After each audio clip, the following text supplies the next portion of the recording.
Have you ever lived alone? It seems simple enough. Your own place, your freedom, no roommates, no interruptions, just you and your space. Abby thought she had it all figured out. Fresh out of college, her first home, quiet streets, a life of her own.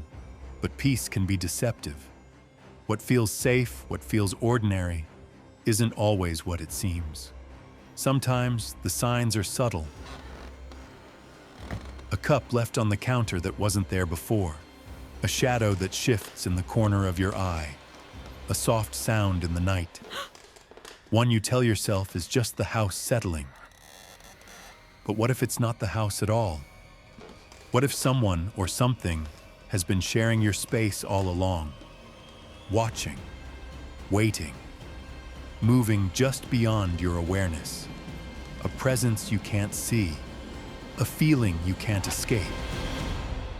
You were never alone.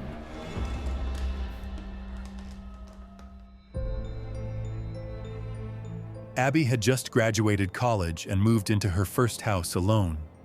A modest 2-bedroom on a quiet street. It wasn't much, but it was hers. Abby had grown up in apartments, thin walls separating her from neighbors she never really knew. She had always dreamed of space, of silence, of a place where every corner belonged to her. The first week, that's exactly what she got. She filled the rooms with hand-me-down furniture, thrift store finds, and the little decorations she'd carried from dorm to dorm. At night, she curled up on the couch, wine in hand, scrolling her phone, the TV flickering quietly in the background. She felt safe, independent. But as the nights grew quieter, Abby began to notice something else. The silence of a house is different from the silence of an apartment. In an apartment, there is always life bleeding through the walls. Footsteps, voices, doors slamming. Here in this little house, the silence was total. Every creak, every groan of the wood seemed amplified.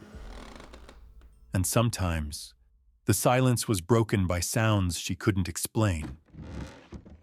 A drawer clicking faintly, the fridge door thudding shut, or a soft scrape, as if something brushed against the floor upstairs. At first, Abby laughed at herself. She was adjusting, that was all. The house was old. It was bound to make noises. The first real disturbance came on a Wednesday evening. Abby had left her journal on her desk before work. She remembered placing her pen neatly on top of it. When she came home, the journal was open. The pen lay across the floor.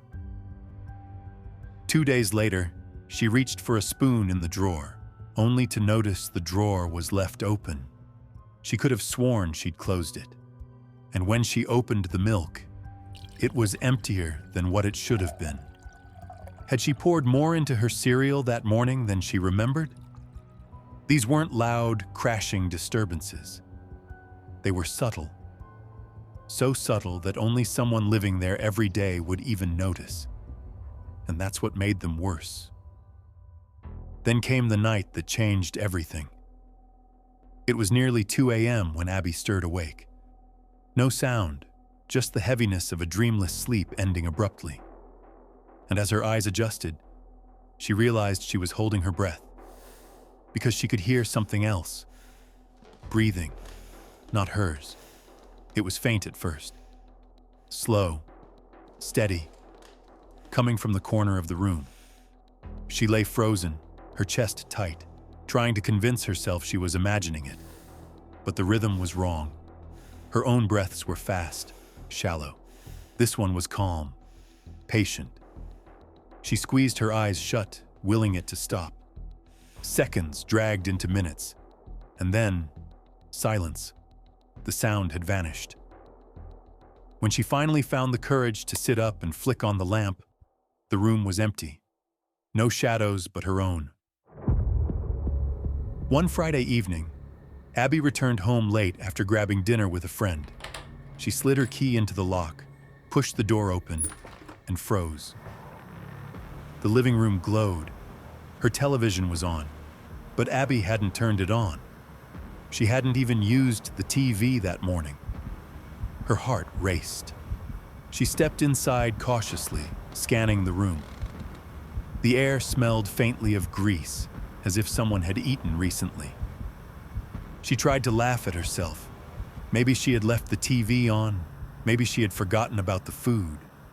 But as she crawled into bed that night, she couldn't shake the thought that someone had been sitting in her living room, watching her television, eating her food. The thought wrapped around her like a cold blanket, and it didn't let go. 2 nights later, Abby was brushing her teeth when she heard it. A dull, heavy thud. It came from above her head, right above the bathroom ceiling. She froze, toothbrush in hand, staring upward. And then, a faint shuffle, like footsteps dragging across wood. Her throat went dry. Abby walked slowly through the hall, every nerve alert. She tilted her head back, staring at the ceiling. That's when she noticed it. The attic hatch. She couldn't ignore the thought. Was someone up there? Her heart pounded so hard she felt it in her ears. She shook her head, forcing a smile she didn't feel. No, it's fine. Probably just an animal, or the house settling. But that night, lying in bed, Abby heard them again.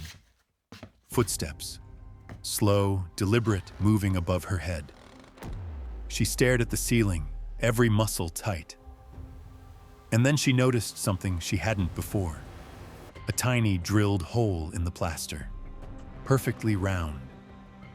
She couldn't see anything through it, but as she lay frozen beneath it, the thought struck her like ice. Someone could be looking through that hole. She couldn't take it anymore. She packed a bag, left the house, and stayed at a friend's. The next day, she called the police. Her voice shook as she explained everything. The drawers left open, the food missing, the television, the breathing in the night, the thud from above, the footsteps, and finally, her voice caught as she described the tiny drilled hole in her ceiling. The officers exchanged uneasy looks. They moved slowly, systematically, room to room, closet to closet. Every corner was cleared. Finally, one officer tilted his head back toward the ceiling, toward the attic hatch. He pulled the cord, lowered the ladder, and climbed up. Dust swirled in the beam as he scanned the attic. His eye caught something in the far corner, a patch of insulation that didn't look right. "Hold on," he muttered. He crouched low, pushing aside old boxes. Behind them, half hidden in the wall, was a small opening, and it wasn't empty.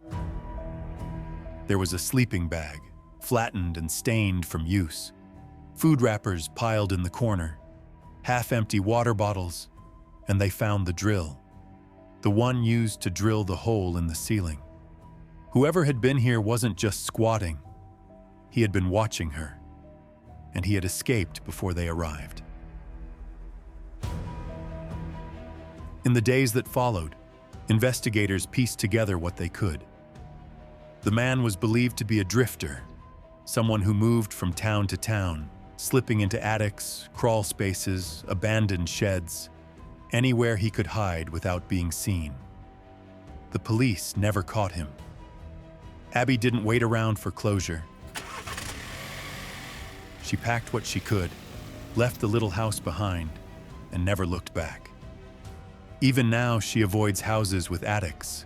She rents small apartments, top floors only, where no one can be above her, because she knows what it feels like to think you are safe when you are anything but.